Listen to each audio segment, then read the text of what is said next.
ഇപ്പം ഞാനുള്ളത് ഈ ഒരു എന്താണ് കലയിലാണ്. കലയെന്ന് പറഞ്ഞു കഴിഞ്ഞാൽ ഇവിടെ തുർക്കിഷിൽ ഇതിന് പറയുന്നതെന്ന് പറഞ്ഞു കഴിഞ്ഞാൽ പാലസ്.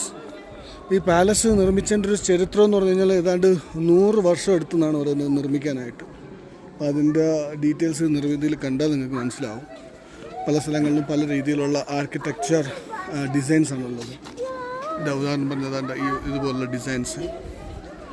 പിന്നെ ഇതിനകത്തോട്ട് കയറുമ്പോൾ ഒരുപാട് പ്രത്യേകതകളുണ്ട്. അതിനകത്ത് ഒന്നാമത്തെ പ്രത്യേകത എന്ന് പറഞ്ഞാൽ ലോകത്തിലെ ആദ്യത്തെ ഇൻ്റർ സർക്കുലേഷൻ വാട്ടർ സർക്കുലേഷൻ വെച്ച് കൂൾ ചെയ്യുന്ന ഒരു പാലസാണിത്. അതായത് ആദ്യമായിട്ട് ചൂടുവെള്ളത്തിന് അവർ ഈ പാലസിനകത്തുള്ള ഹോളുകൾ ഉണ്ടാക്കിയിട്ട് അതിലേക്കൂടെ കടത്തി വിട്ടിട്ട് ഇവിടെയുള്ള റൂമുകളെല്ലാം ചൂടാക്കി. ഇവിടെ തണുപ്പായതുകൊണ്ട് അവർ ഇത് ആദ്യമായിട്ടുണ്ടാക്കിയത് ഇവിടെ എന്നാണ് ചരിത്രപരമായിട്ട് അവർ പറയുന്നത്. അപ്പോൾ ഇതിനകത്ത് കയറി കഴിഞ്ഞ് കഴിഞ്ഞാൽ എല്ലാ ഡീറ്റെയിൽസും കാണിക്കുന്നുണ്ട്. ഇവിടുത്തെ കിച്ചൺ, ഗോഡൗൺ, ഒരു സെൽഫ് സഫിഷ്യൻ്റായിട്ടുള്ള ഒരു പാലസാണിത്. സെൽഫ് സഫിഷ്യൻ്റ് എന്ന് പറഞ്ഞാൽ യുദ്ധങ്ങളോ അല്ലെങ്കിൽ എന്തെങ്കിലും വന്നു കഴിഞ്ഞാൽ ഇപ്പോൾ അവർക്ക് പുറമേ നിന്നൊന്നിൻ്റെ ആവശ്യമില്ല.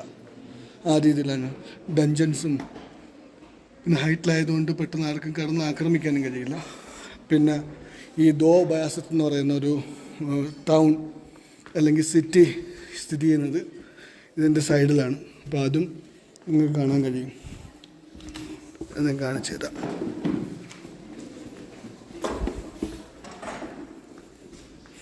സംഭവം ഇതിനകത്ത് കയറി കഴിഞ്ഞാൽ പെട്ടു. ഇവിടെ നിന്ന് ഇങ്ങനെ പുറത്തിറങ്ങുന്ന ഞാൻ നോക്കുന്നത്.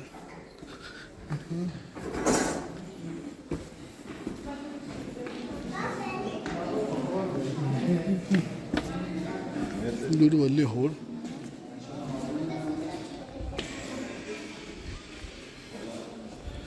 നമ്മളുടെ ഈ വീഡിയോസൊന്നും പ്രൊഫഷണലി എഡിറ്റഡ് ആയിട്ടുള്ളതൊന്നുമല്ല കേട്ടോ. ഇത് ജസ്റ്റ് ഇങ്ങനെ ഒരു സ്ഥലത്ത് വന്നതിൻ്റെ പേരിൽ വീഡിയോ അപ്ലോഡ് ചെയ്യുന്നതേ ഉള്ളൂ. ഇതെല്ലാം എന്താണ് ഇരിക്കുന്ന സ്ഥലങ്ങളിൽ എല്ലാ റൂമുകളിലും ഇതുപോലത്തെ ഒരു സംവിധാനം കാണും. എന്ന് പറഞ്ഞു കഴിഞ്ഞാൽ ഈ ചൂട് ഉള്ള സമയത്ത് അവരിവിടെ വിറകൊക്കെ കത്തിച്ചിട്ട് അതിൻ്റെ പുറത്തോട്ടുള്ള എക്സോസ്റ്റാണത്.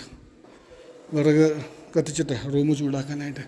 ഇപ്പോൾ ഗവൺമെൻറ് ഇതിനകത്ത് പ്രൊട്ടക്ഷൻ കൊടുത്തിരിക്കണം. ഇതിൻ്റെ മുകളിലത്തെ ഭാഗങ്ങളിലാണ് ഇടിഞ്ഞു വീണിട്ടെ. ഓക്കെ, ഇനി ഇതിൻ്റെ അകത്ത് പുറത്തിറങ്ങട്ടെ.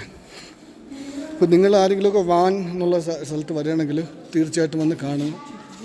ഒരുപാട് എക്സ്പ്ലോർ ചെയ്യാനുള്ള സ്ഥലമാണ്. അപ്പോൾ ശരി.